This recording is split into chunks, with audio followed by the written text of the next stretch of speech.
What's up, everyone? Welcome to Pat's Chat, proud member of the CLNS Media Network. The show is brought to you by Prize Picks, America's #1 daily fantasy sports app.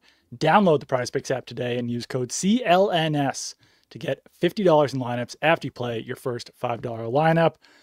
Michael, how are we doing today? Do you want the truth or do you want like the sanitized I'm doing good version? Because I'll tell you the truth. Sanitized doing good version, please. No, you're getting the truth. You know what it is? What? Tummy ache. Oh, no. Tummy ache, big dinner. I'm going to power through because that's how it's just the tummy is a rumbly. Well, I How have about no you? How are tummy you doing? aches. How's your What was stomach? that? How's your stomach? It's fine. Totally fine. Just got back from the gym, but did some ab stuff, so maybe like slight discomfort, but other than that, I'm good. Sick. The Patriots did not make any moves at the trade deadline. Obviously, that was 2 days ago now, but there's still things to discuss coming out of this. And the thing that I would like to discuss is I think we all kind of assumed the Patriots would do something at the trade deadline, more than just trade away Kyle Duggar and Keion White. So I have my answer to this. Okay. But I'm curious what your answer is to this question. 17. Does this change your expectations for the 2025 season at all? I think it does. And it's not that I thought they were going to win the Super Bowl. Yeah. But I think when you're looking at, we were talking about the game Sunday, and it's like, wow, Jack Gibbons made a lot of plays. Right. And you're relying on some players that are, some players are going to break out. Some players are going to have better seasons than you expected. But I just think if you're being realistic and you're looking at the depth, which has been an issue all year, this is not a 1-53 built roster. You had a chance to add, to bolster a little bit. So yeah, I would say winning in January, which is a new expectation, right? Like that's not what we went into the season expecting, but it's going to be a lot harder. And if they end up losing a playoff game 30-21, where they're competitive, but not quite there, I think now we're going to be like, yeah, I mean, not that surprising, because that is the one thing. And then the other big thing, they've been pretty lucky with injuries. I know Stevenson missed the game Sunday, but they've been pretty fortunate there. And that doesn't last that long in the NFL. So yes, I do think the ceiling is sort of, it didn't shrink, but it didn't increase like it should have. I agree with almost everything you just said, which is unfortunate because that doesn't make for interesting podcasting. But yeah, like the expectation has never been that the Patriots are going to win the Super Bowl. So was it the smart thing to do to not trade future assets, to bolster your roster to the point where maybe you make it through one more round of the playoffs? Probably. Yeah, it probably was a smart thing to not trade away a third-round pick or fourth-round pick. Like the Rashid Shaheed trade, I don't know if I necessarily would have advocated for the Patriots to do that. To trade, what was it, fourth and sixth? I think it was fourth and fifth. Yeah, for Shaheed, who's a good deep threat, but hasn't really proven that he's a dependable every down wide receiver. Yeah. And this is a team that is going to need depth in the future. The depth at edge, at outside linebacker / defensive end, is concerning though, because you're I don't know the best analogy for this, but you're like kind of teetering on a stack of books at that position, where like if you remove Harold Landry or you remove Caleb Von Chason, then everything can kind of crumble pretty fast. And they've been pretty good, decent so far as pass rushers. They've been excellent as run defenders.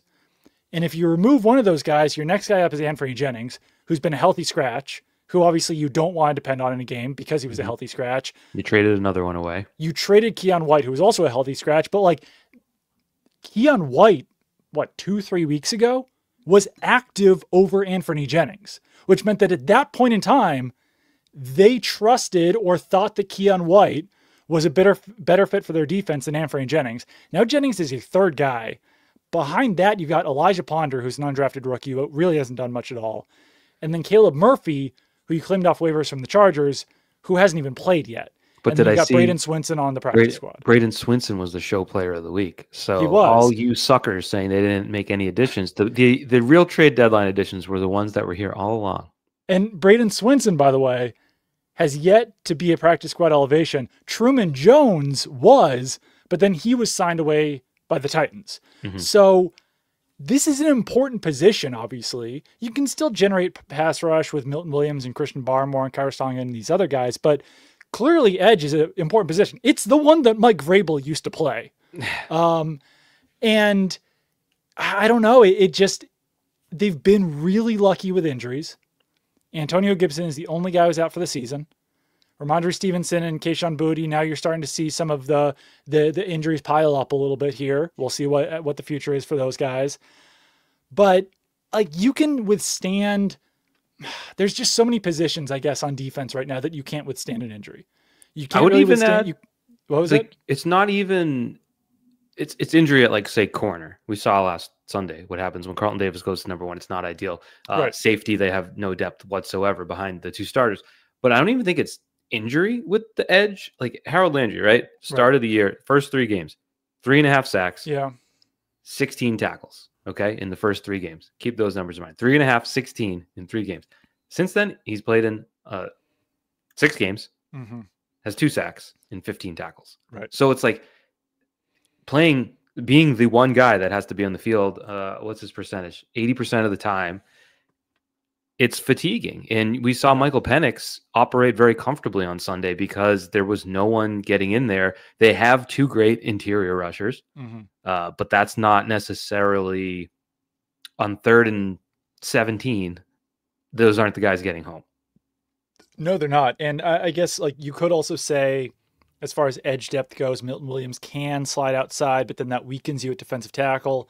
Jelani Tavai can play outside, but I think that you're looking at an even less impactful pass rusher than you would be with Anthony Jennings or some of those other guys that are in there. So it is like fatigue piles up, and it's especially true when you don't trust that third guy to be on the field. When it's someone like Anthony Jennings, who, as I mentioned, 2-3 weeks ago was a healthy scratch. So you're not excited necessarily to get him on the field. You're not like, all right, I mean, we need to get this guy more snaps.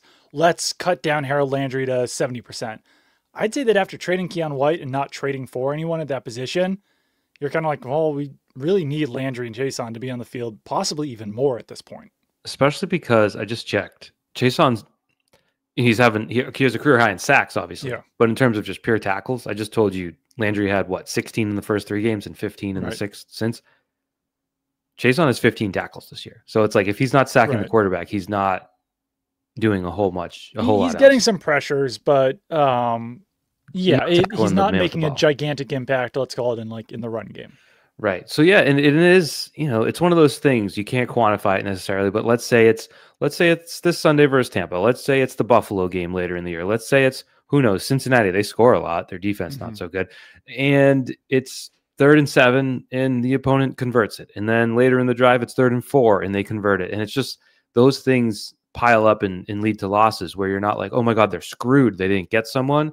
But competing against the better teams is going to be that much harder. I think the unfortunate part is we haven't seen them play those games against better teams outside of the Buffalo game, that it's difficult to, you have to sort of visualize it and create it.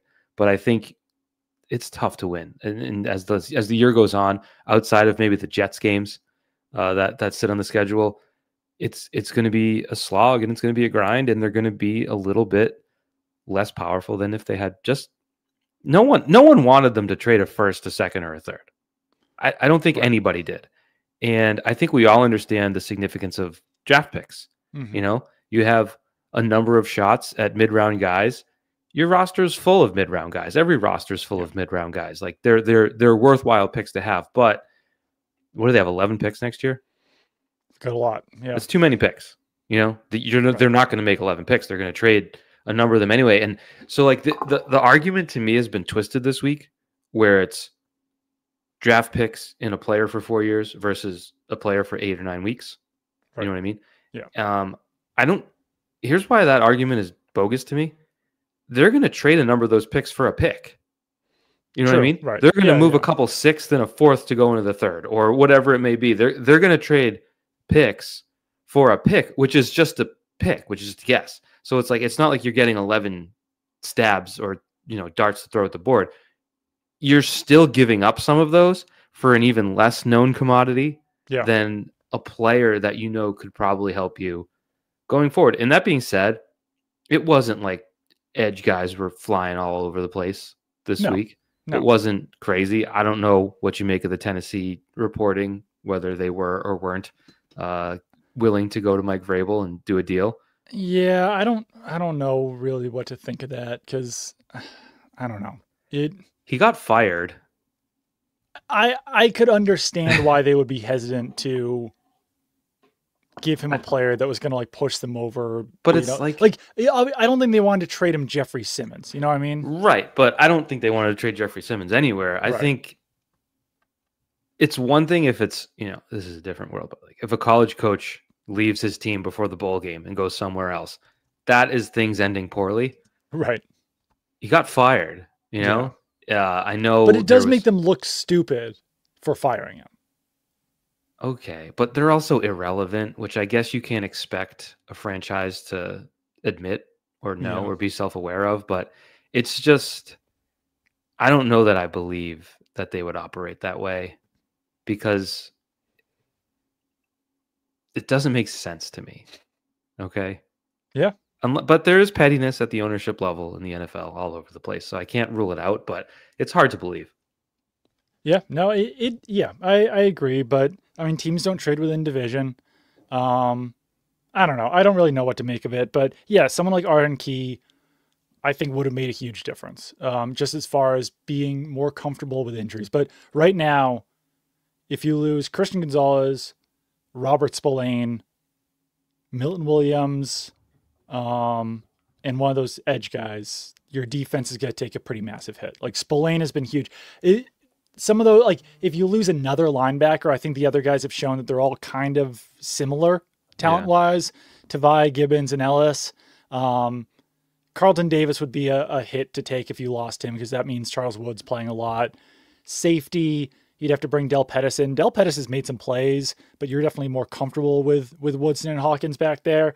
But I think that those are kind of the big, 3 or 4 on defense that hopefully, obviously, no one gets injured, and hopefully they continue to stay healthy and show their full potential. But this is a team that could be teetering on its depth right now, teetering on its health, I guess I would say.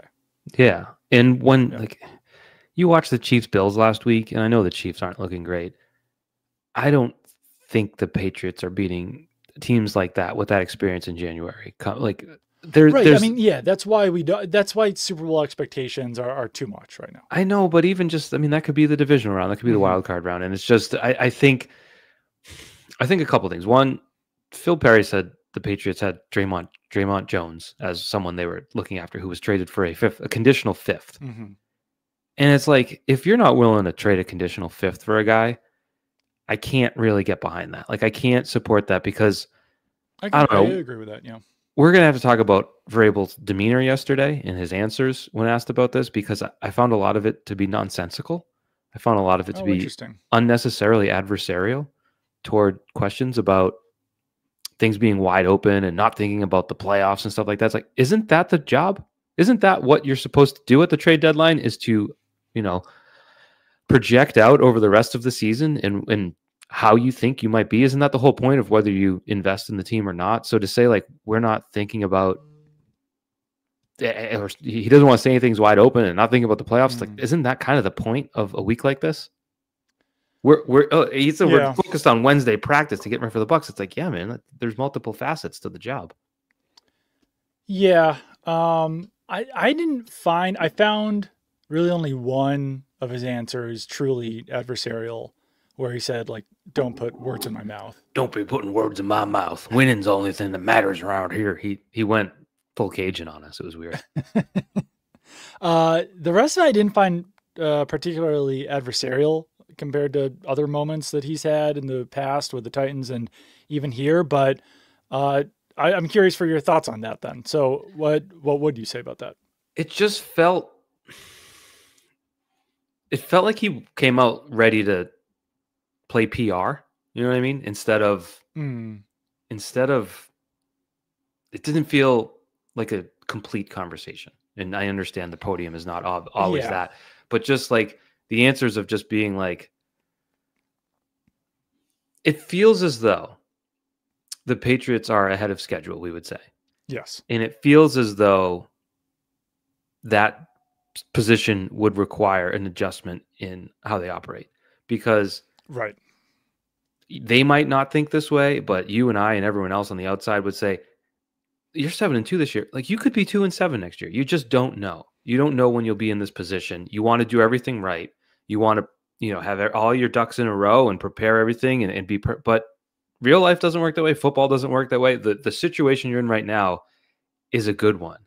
And you have a chance to really make it count. You have a chance to really capitalize on it. And to just come out and be like, we didn't look at it that way. We made some calls. What are you going to do? I don't know. I just fell off my desk. That's how fired up. But no, I don't know. Coming out with the pregnant line right off the top felt like there was a clear agenda on him to like dismiss any such talk that they are feeling the way I just said. But actions ultimately tell the story, and they didn't invest, and it just doesn't make sense to me. I still think, based on like the expectations that we have right now, where this team's not going to win a Super Bowl and this team's going to have trouble beating teams like the Chiefs in the playoffs. If you are saying like, yes, this season's gone way better than we expected it to, let's ride this wave, see how it goes with the guys that we currently have on the roster, and then next year we're going to take another leap. I'm behind that. Like, because but you can do both. I think that, but you have 11 picks. You can, but you're going to have a better time doing it next year. I agree that like a fifth, or like if Draymond Jones was someone they could have traded for, I think that would have made a lot of sense. They have bring in some depth for a conditional fifth or whatever. 4 6th-round picks next year. Right. There's something like, again, I think if they went out and traded firsts for Sauce Gardner, I'd be like, that was one of the dumbest moves I've seen in a long 100%. time. So it's not mortgaging the future. It's just looking at your situation, recognizing that, do you know this? You're a football expert. I would venture to guess 98% of first-round picks make the roster and play for a few years. I don't know the percentage in the 4th, 5th, and 6th rounds, but it's probably 4th round, 50-50, even make a roster, and then it just goes down after that.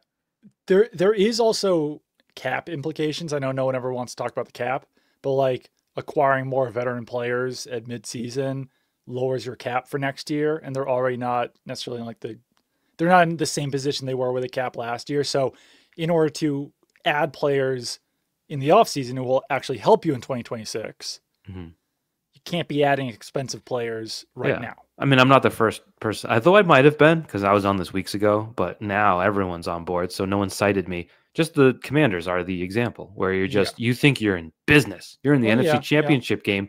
You got a chance to go to the Super Bowl. You got your quarterback. You made all these great veteran additions. You are in the money, and you stink now. Your quarterback's hurt for the second time. But is Draymond Jones going to push you? No, so it's the not. Thing, like Sauce Gardner would, or Myles Garrett would, but and like I truly believe that one of those players, would have probably pushed them into Super Bowl contending categories. So if you're not doing, if the player that you're acquiring isn't going to push you into that level, and you're just acquiring depth, and I don't know. I mean, but it's not. Yeah. The point is, you don't know what next year's going to be, no matter what you might think, and like. You're not in position to be like, even the Colts are not in position to get Sauce Gardner and think it's going to make them win the Super Bowl. I think that's nuts. I think I agree, but apparently they think that it is. It's wild. But I look at, you just, do I need to make this point? Probably not. Christian Gonzalez, Drake May, Will Campbell. It's like, this is how you build your foundation in the first round. So it's like, it's not a conversation that needs to be held. I think that is poor management by one team, but it'll be fun to watch Indianapolis, for the next couple months, at least. There's something there. But unless Daniel Jones turns into a pumpkin. Which he might have already done. But I wouldn't run my franchise being like, well, we'll be good TV for a couple months. That's just bad business. I agree. If the plan is to go all in this offseason and truly contend for a Super Bowl in 2026, then I'm bored with this plan. And I am speaking out of both sides of my mouth by also saying that depth is scary right now, and I don't know this team's going to run into some trouble if they continue to have injuries pile up. Like Jerome Ford felt like someone that would be like, let's say, have you watched the Stevenson injury, the last play he ran 2 weeks ago? No, I don't. Yeah. So it was one I looked at, and he went up the middle, and it was a big pile, and it's one where you feel like, maybe the toe was up and a human being, pushed his body the other way. Like he might be out a little bit. You know what I mean? And well, he didn't go on IR, so I think that was a positive sign. It's a positive sign, but I don't know a more important body part than a foot for a running back. So it's like, for sure, you can get by the Falcons. I don't know. We'll see if they can get by the Bucs with that. But like, that's somewhere where just a veteran who can run the ball is going to help you in ways that, like Terrell Jennings looked good, right? But there's no guarantee that will continue. They were averaging less than 4 yards per carry, which still wasn't great. This is not really related to anything right now. But speaking of toes, I hit like my 4 smaller toes against my coffee table the other day. And like the immediate pain of hitting your toe on something is so severe compared to how it feels literally even like 5 seconds later. 5 seconds later, like, oh, I'm totally fine. And obviously a toe injury in football is more severe than that. But it is that body part where like, if you hit it on something, it feels as if you just got shot immediately. That's true. Yeah. Probably worse if you like sprain the ligament. No, I'm saying 100%. That lingers. Just smashing it on something, you're like, God damn it, and then you're all better. Here's an exercise in what you were just saying, because they're going to build they had a good free agent class this year. You did a report card last week, right? Really good, yeah. A lot of good grades. Yeah. Obviously, a lot of veterans. There's some older guys you're going to make. But so I just brought up, how do you pronounce it? Do you go spot track or spo track? I go spot track. Spot track. I say spot track too. Then I hear people say spo track, and I'm like, I don't see that at all. Anyways. Here, just based on... It is funny that there's websites that have words like that you just never actually... Like, you never hear the correct pronunciation. There's no context in which the owner of that website is telling you how it's pronounced. Right. So everyone just has to guess. Yeah. I mean, spot, S-P-O-T. Spot. But it could be track. It could be track. It could be spo track. Like, I do see it now. It's crazy. I'm an OTC guy. I don't know. I'm an OTC guy anyway, but anyway, I just put this up. Yeah. This is... just ranked by previous AAV. These are the free agents in the upcoming class. Tell me which ones you're going to put in the Patriots to win the Super Bowl. Trey Hendrickson. Maybe. 31 years old. Mike Evans. He's not going to leave Tampa ever. Christian Kirk. No, thank you. Khalil Mack at 35 years old. No, thank you. Debo at 30. No. Okay. Braden Smith, tackle. Maybe. I don't know. Maybe. Travis Kelce. Your right tackle. Travis Kelce. You could theoretically get Taylor Swift and Cardi B in the owner's suite. That'd be huge. Wild. Taylor Swift did own a house in Rhode Island, so she's got some New England ties. She is a New. Maybe she'll get the. Did she briefly own a house in Hyannis too? That I don't know. You'd have to check. She was dating the Kennedy. Oh no, I don't know, but I don't care either. Next, Jonah Williams, the tackle. Maybe. Probably not. They've had some opportunities there. Joel Bitonio, old guard. I don't think so. Kyle Duggar. Probably not. Wyatt Teller, another guard. Daniel Jones. Hassan Reddick at 31. Probably not. Mark Andrews at 30. David Njoku, big dog. He said he's never leaving Cleveland. Did you see that yesterday? I did not. He's the first person who's ever said that. So we've yet to get to anyone that you're like, well, he could make a difference. Right. Joey Bosa. Maybe. A lot of miles on those legs. A lot of tackles. Cam Robinson. Jalen Thompson, the safety, David Onyemata, Rob Havenstein, Malcolm Kuhn, DJ Reader, Alan Lazard, Jacoby Myers. It's not. It doesn't look like a transformative free agent class coming up. Draymond Jones, though, of course. Yeah, so, I mean, if they wanted to add a wide receiver, Jacoby Myers, George Pickens, Romeo Dobbs, Rashid Shaheed. If they wanted to add a guard, it does seem like there's some guard options out there. The point is, Wyatt Teller. If you want to move, I didn't come into this exercise. I wasn't like, watch this, Doug. None of these guys are going to make the Patriots contenders. But just going through it, I don't think you can say, all right, well, there's the prize. You get him, and we're talking. There's what if you sign Jalen Phillips instead of trade for him? What if you don't have to give up the 3rd round pick? Yeah, and then you sign him. Yeah, you're like, wouldn't you rather do that than trade a 3rd round pick for him? Though, like the Eagles, that was kind of a masterclass because they got the third for losing Milton Williams, right? And they had already picked up a third in another trade. I mean, yeah, they're good. They're living on a different level. Yeah. But yeah, no. I mean, I'm not. We're all. The conversation's been too simplified. No one wanted them to give up major assets. Even a third round pick is probably too high for someone that you're getting for 9 weeks. Yeah. But there were additions that you could have. It seemed like they weren't dedicated to making sure they got someone. It was sort of like, well, if something happens, it happens. Right. And I mean, that's easy to do when you're 7-2, but I don't know. But that being said, sometimes we get a little, this is another word. You go myopic, right? It's not myopic, not myopic. That's another word I probably never said out loud.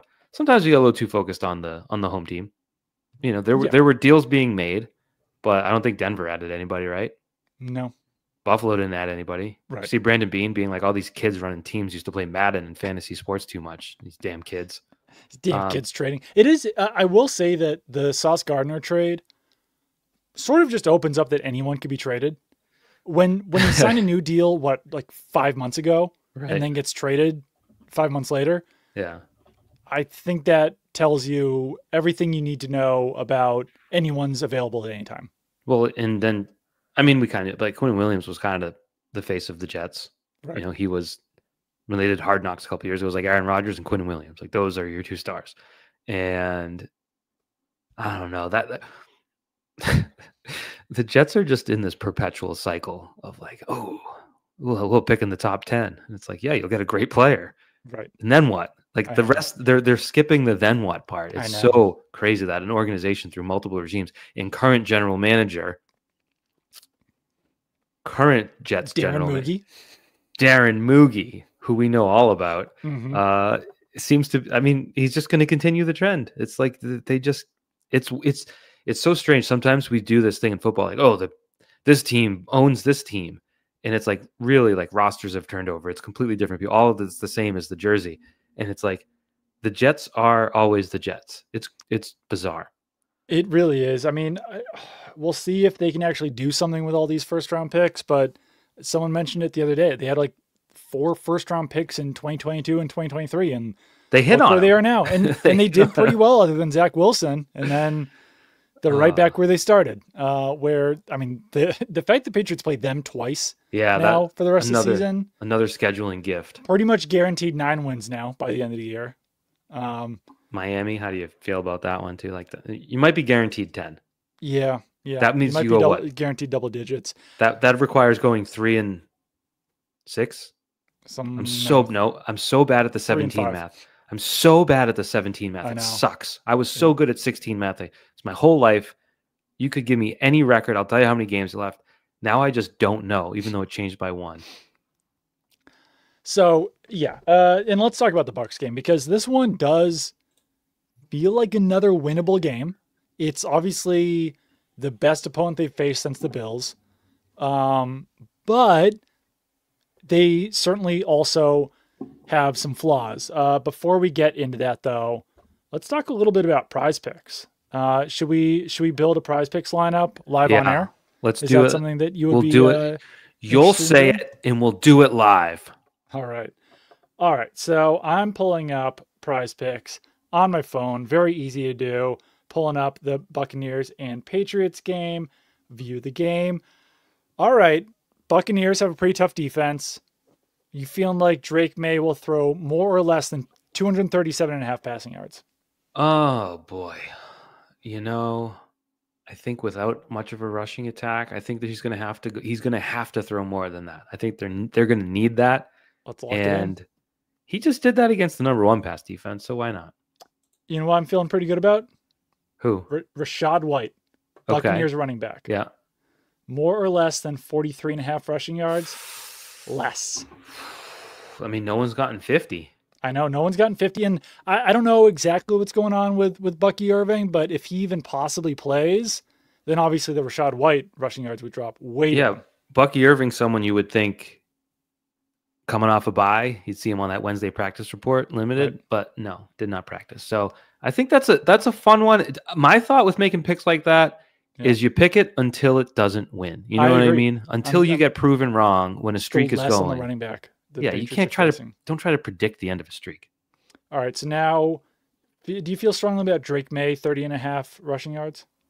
Well, I was wrong last week. I know.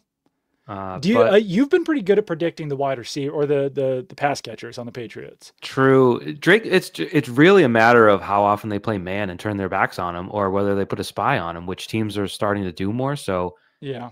Well, we've pivoted to receiving yards now. So I'm always going to go more than when it comes to Drake May rushing yards. Okay, so you're going more than rushing. Okay, we'll lock that in. Always. Receiving yards. Are you feeling a Diggs game, a Pop Douglas game, Mac Hollins, Henry, Hooper? Mac Hollins is only 30.5. Yeah. And if Booty doesn't play in this game, that could be. I'll go less than on Mac Hollins. Really? Yeah. So which receiver do you think pops in this game? Do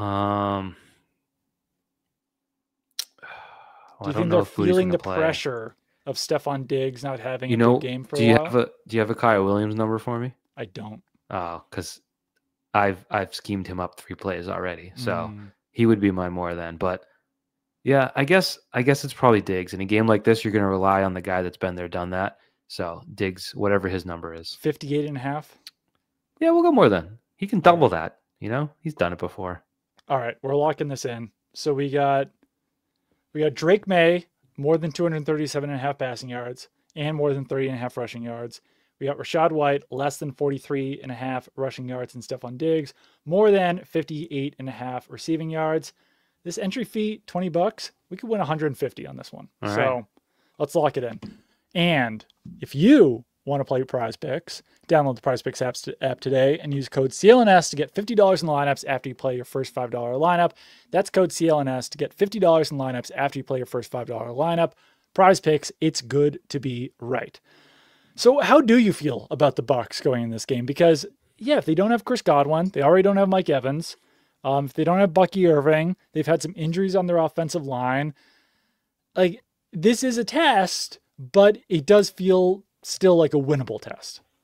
For sure, winnable. Like, to me, I'd probably pick the Bucs, but only because I believe how difficult it is to win 7 games in a row in the NFL. Yeah. I was impressed that the Patriots won 6 games in a row. And if they win 7 in a row with a road game, without a break, without a freaking bye yet, it's November and they haven't had even a Thursday break, which is coming up next. I think having the Jets on the horizon, like this does feel like a difficult spot to win. I'd probably call it a coin flip, which is very complimentary, I think, of the Patriots, given the Bucs scenario. are favored by 2.5, which means that if this was on a neutral field, the Patriots would be favored. By a half.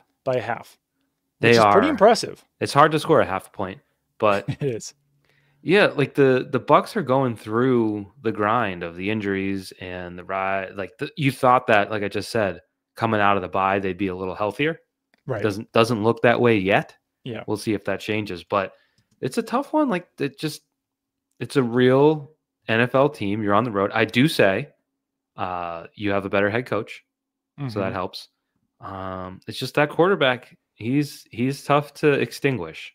So he's someone who can, you can have him bottled up and he could bounce off you, stiff arm you, run away with those little legs and fly up the sideline and run through someone. Like he is as difficult a quarterback as they'll face all year. I think a smaller Josh Allen type, obviously not the same impact, but just the same tenacity and just ways to frustrate you defensively that he should. I think he's going to be a big challenge even with all those injuries. I agree. I think the Bucs are going to win this game just because I think that if you would, even looking at how easy the Patriots schedule was during their 6-game winning streak, take out the Bills from that, obviously, you would have said, all right, they're probably going to lose one of these games, whether it's against the Saints or the Falcons or like whoever it might be. There's going to be a trap game in here somewhere. They're going to lose eventually. And now this feels like a game that, okay, this is a game they're not favored in. It's a game that's against a very good team on the road that's coming off a bye.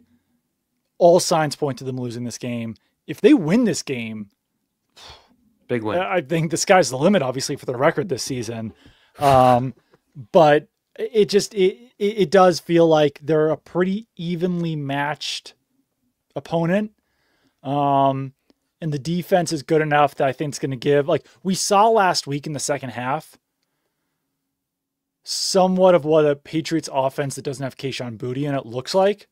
Yeah, And it that wasn't second, pretty. we might have missed the boat on that. Like I didn't realize I scored 3 points in the second half after that game. Like it was a tough one. But and I don't think that it was all Kayshon Boutte. Obviously, there was the turnovers really hurt them quite a bit. May was a little overly cautious coming out with the obviously fumble before halftime and then the fumble right away. I think he was just sort of like, I gotta mind my mistakes here. Yeah. I did some math there because I think a lot of people saw the Bucs struggle against the Lions a couple of weeks ago and say like, all right, you know, they're fading back. But I would say that's an aberration because you look at their other points in every other game. So they've played 7 other games. They've averaged 27 points a game in those other games. Yeah. That 9 brings it down a little, but it's just like they're going to score. They're going to be at home. It's going to be a good atmosphere. I don't know. You check the weather. It's going to be hot. It's going to be pretty hot. It's going to be like 80 something. Yeah, which is, you know, we know the Patriots have had challenge historically going to Miami. So if Tampa's a similar weather situation, it could, so yeah, I'm not going to sit here and say the Patriots have no chance, but if I had to pick, I'd go Bucs, and that's okay. You know, like is that weird to say? Like it's 100%, and like I think it's almost, if they lose this game out of any loss, it's kind of an ideal situation for the fan base to still feel good about the Patriots. Put it this way, if they had lost to the Saints, Titans, Browns, or Falcons, I think fans could have been like, "Oh, okay, so maybe this isn't real. Maybe this is all fake. Maybe this is all an aberration." But if they lose the Bucs, then you can still say like, "This is a good team that lost to a good team." Plus, and now that we can do, this has been a while since we've done, you know, playoff tiebreakers. Right. Lose to an NFC team doesn't matter. What if this happens, Doug? What if they beat the Bucs but lose to the Jets? What if they're 8-2 and then they lose at home on a Thursday night to the decimated Jets? That's rough. I will say though, I'm glad you brought that up. Wouldn't that be worse? A road game on Sunday, 3.5 hours away, before a Thursday night game. That kind of stinks. I don't know. Yeah. Well, let's see what the Jets. Like you're getting back. I guess you're getting back Sunday night. I actually changed my flight. Talking about some media stuff. I was supposed to get back at 2:00 on Monday. When you've got a Thursday night game, you have 2 days of media availability. If I got back on Monday at 2, I would have lost one of those days. I would have only been able to work one day. Because there's no Wednesday. So what was that? Because there's no Wednesday. Wednesday is Saturday. Wednesday is off. Wednesday becomes a Saturday. So I am now flying home on Sunday night at 8 p.m., which I just realized changes things for our podcast. But we'll get to it. You know what? We'll talk about that off air because one of us might be working anyway. There we go. The Jets this week, I just checked. Are they off? I literally just looked. No, they're not off. They're home. So they're home and then have to travel. So it's similar. Yeah, but you know what? You can't complain about a Patriots travel this year because this is probably their farthest. This is their longest flight of the year, and it's to Florida. So. Yeah, it'll be interesting. I think there'll be more eyes on it. You've got Jim Nantz and Tony Romo on the call. Yeah. Which is a big deal. Like you're back. You're back. And I've talked a lot about like the Drake May MVP candidacy. And I've seen some blowback on that being like, yeah, I want to address that for you because you said voters might not watch Drake May. Yeah. And I think what people might not know, and I think this about like baseball, especially when people vote on Gold Gloves and stuff. It's like you cover, say, the Pirates, and you watch 162 Pirates games, and you're asked to pick the best shortstop in the National League. It's like you were watching the Pirates most of the time, like even if you know what's going on. Unless there's a national game, Sunday night, whatever. Yeah. So if you're a national writer, you're probably catching a decent amount of Drake May. But if you're covering the Bengals, they're playing at the same time as the Patriots more often than not. You're working. You're getting there at 9 a.m. You're leaving there at 9 p.m. You're going to catch up on what Drake May did, but you're not watching his games. So it's a full understanding of the player and the impact in what he does for the team. Yeah, and it's also like the national people probably have one of the national games on and then maybe have like Red Zone on otherwise. So on Sunday at 1:00, they'll probably have the Patriots and the Bucs on to be able to watch Drake May. So I actually do think this game is going to be pretty impactful for the Drake May MVP candidacy. Since it is a Jim Nantz, Tony Romo game, Thursday night will be as well. Can Mayfield revive his? Because it wasn't Yeah. all that long ago. He was the presumed MVP. Now Right. you're seeing Sammy D end up on some of these graphics out in Seattle. I So know. you're looking at 13 touchdowns and 2 interceptions for Mayfield. Like he could, the Definitely. opportunity is there for him just as much. I want to put something on your radar. Okay. December 21st, Baltimore Ravens. That game's probably getting flexed. Just so you're aware. Might not have the benefit of a Sunday at 1 p.m. Baltimore Ravens game right there on week 16. I mean, by we I mean like people that have to stay up late when they're old. Yeah. We're due for getting screwed on one of those, so it's got to happen, I guess. Can I tell you what the Sunday night game is that week when the Patriots play the Ravens? Sure. Are you interested in a Bengals Dolphins matchup? I mean, I am, because I'm a sick individual. But I'll say, like, they missed a boat. I'm not going to go through every game. The primetime games this week ended up stinking real bad. You had Washington getting blown out on Sunday, and you had the Cowboys not really competing on Monday. And it was like, what was the Thursday game this week? That's a good question. I feel like we've seen some tough ones. So week 9, Thursday was Ravens Dolphins. Not competitive. Yeah. It's been tough. So I honestly, do we look at other games that week? I found myself going upstairs to bed midway through the fourth quarter. Yeah. More often than I ever have in my life. And that has nothing to do with me being old or wanting to go to bed. The game's like tough. This game is over. I watched I stopped at halftime Sunday night, watched something else, which that shouldn't be. You know what? It was what also do we have tonight. I was a little depressed because God, Raiders Broncos tonight. Oh. Yeah, you know what? There's a lot of bad teams in the NFL, so it's tough to Is Pete Carroll gonna be one and done? That's a great question. That was not the story in September. Mm-mm. Do you think so? You could look at a guy who's 73 and say it was a stopgap filler because it was a transitional period, and you could get away with that. Probably want to give him one more year just so you don't have to pay him for however many more years are left on his contract, and like see if he can pull it together with a better team. But they are paying Josh McDaniels for eternity, and they're probably paying Antonio Pierce right now too, right? He did get a deal. So Pete Carroll has a 3-year deal. So you probably want him to coach for at least 2 of those, right? With the 4th-year team option. Okay, well at least it's a team option. Was there a market out there for Pete, or are they just giving out 3-year deals? I mean, I don't think any coach is going to sign on for like a 1-year deal. What about a 2-year deal? I don't know if those is 74 years old. I know.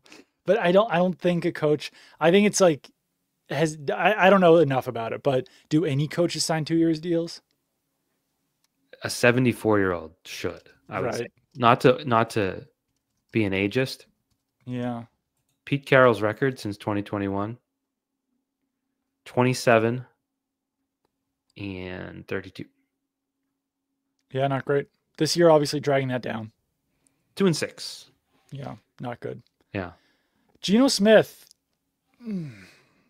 not as good as Sam Darnold this year. Can we manifest though? You said they're gonna flex that Ravens game. Can we manifest? Well, we tried to do this before, but there's the Saturday games. So you got a lot of Saturday games that week. I think 425 could be in the mix too, because there's a Raiders Texans game on at 425. Yeah, they don't want that one. Yeah. Monday. The Saturday games aren't bad. It's Packers, Bears, and Eagles, Commanders. Yeah, Monday's not moving. Oh, I guess Eagles, Commanders could get flexed. Eagles are good for business, though. I know. I don't think you have to overthink that one. The Monday night game is Niners, Colts. That's not going to change. That's a good game, yeah. So the Bengals. I think you're looking at 820, 425 or 820 on that. All right. Any other ones? No. Buffalo, Cleveland, no. Chargers, Dallas, no. Chiefs, Titans, no. Jets, Saints, no. Come on. Vikings, Giants, no. Bucks, Panthers, no. Jags, Denver. I'd say put that at prime time. Jags. The country wants Jags, Broncos at 8:20, and they want the Patriots to stay put at 1 o'clock.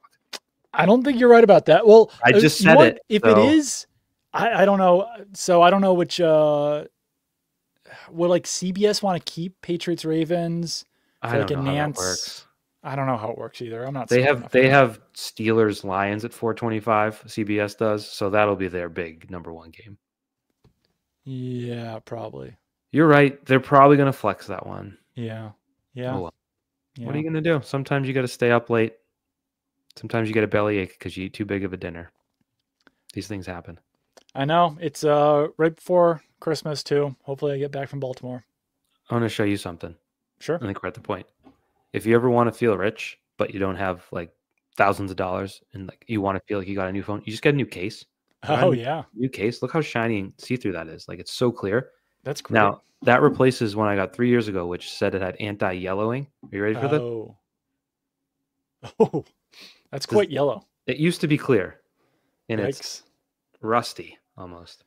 So one more thing here.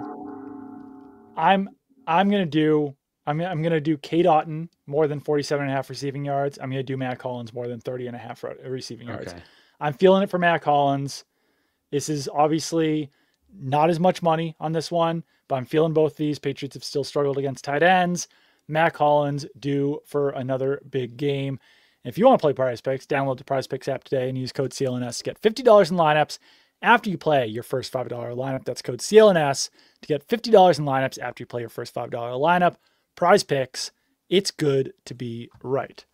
I also want to take a chance right now, or take an opportunity right now to say subscribe, rate, and review to the Pats Chat podcast. I'm terrible at doing this. You're even worse because you never do it. I do it after you usually, so. But subscribe, rate, review, do all those fun things. Do it for all the CLNS podcasts, but especially Pats Chat. If you've enjoyed this podcast so far, go on your favorite podcast app. Give a rating, give a review, do all that fun stuff. Say whatever you want.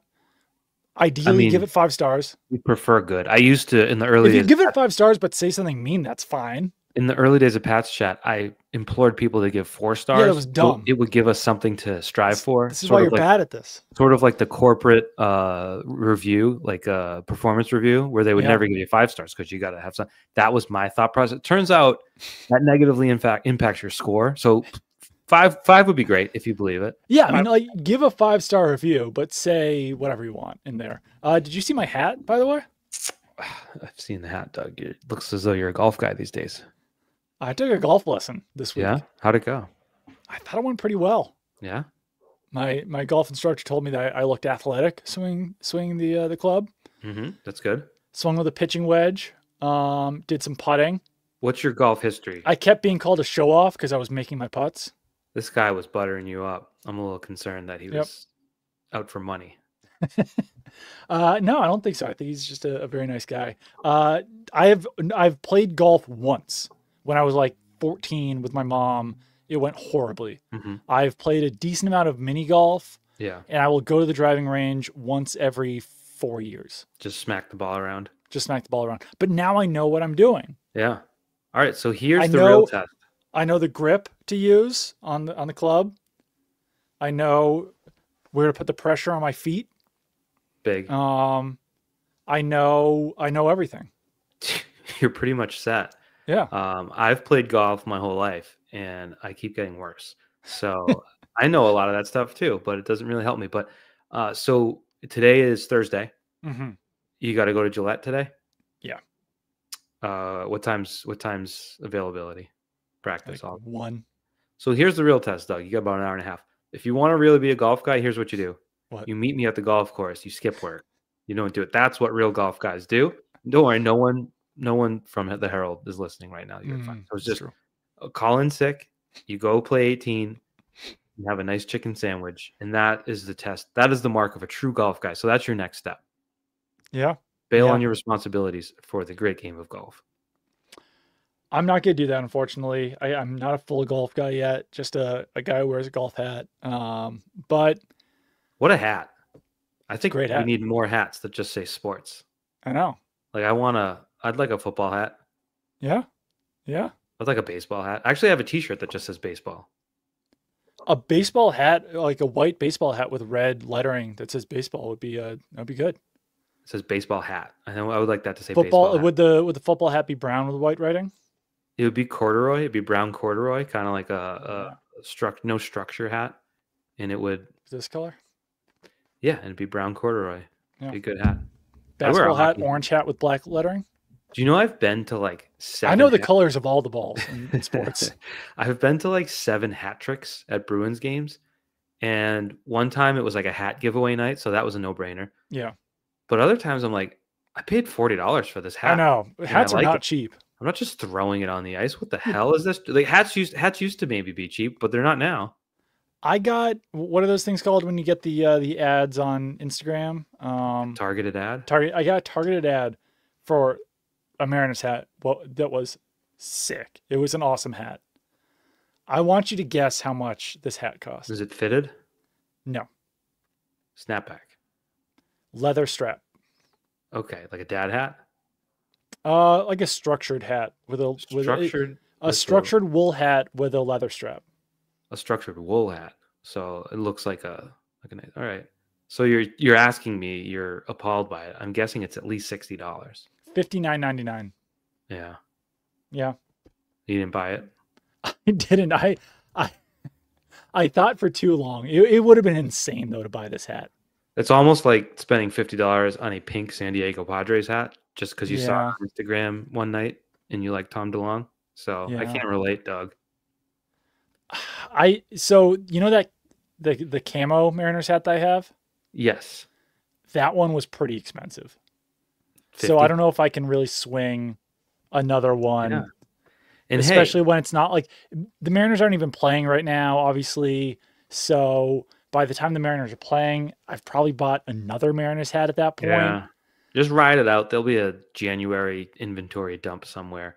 Now that's what I was hoping for, honestly, is that like it goes 50% off, or it's like 40, like that, something like that. There'll be a deal. Keep your eyes peeled.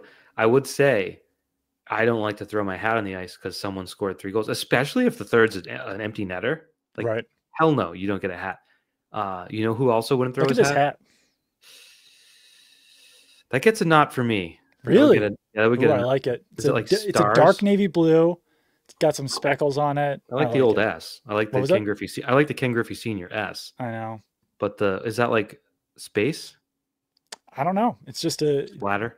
To me, it's just a cool hat. It's it's a splatter. It's speckled wool. If I were to go to an NHL game with Cam Newton and someone got a hat trick and someone reached on his head and tried to take the hat off, he would start punching. We learned from that mascot fight a couple weeks ago. So yeah, hats are a big deal to people. Absolutely. Okay, well, I think we are going to get out of here. You're going to do a fun airplane podcast Sunday. You just said you do it on the plane. Yep, I'll do it on the plane. Maybe I'll do it once I land and do it in the airport parking lot. Oh, just do a car one at that point. Jeez, it's been a while since the preseason was great. So many car pods. All right. Well, I think we are in good shape here. Subscribe, rate, review to all of the CLNS podcasts, especially Past Chat, and we will talk to you guys at some point on Sunday or Monday. Goodbye. Bye.